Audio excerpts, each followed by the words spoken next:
Okay, so you're beginning of your samba. You close your legs, you're going circles.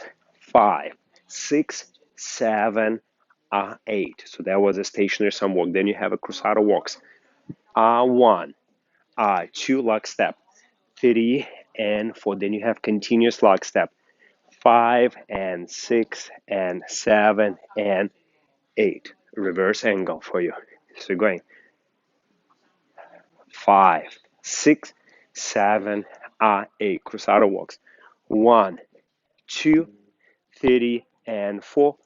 5 and 6 and 7 and 8. So what to focus on? Of course, you have to always activate this part, your upper body, then hip, then leg.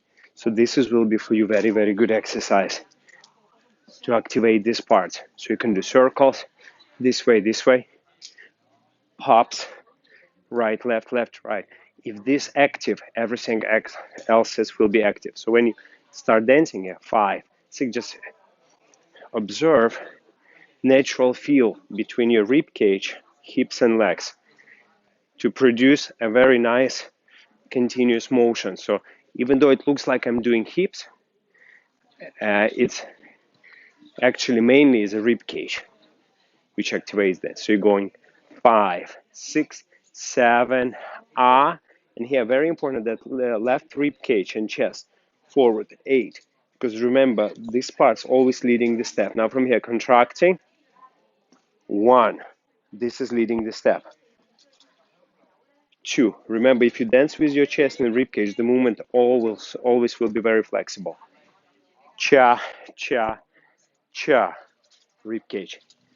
5 and 6 and 7 and 8. So here when I do continuous lock step, I'm not really only focus on the legs. Of course, legs has to absorb the movement, have a correct position. But mainly I'm trying to create that rib cage circle where the hip, as you remember, rib cage and the hip going always a little bit later, picks up the movement. Cha. So focusing on this movement.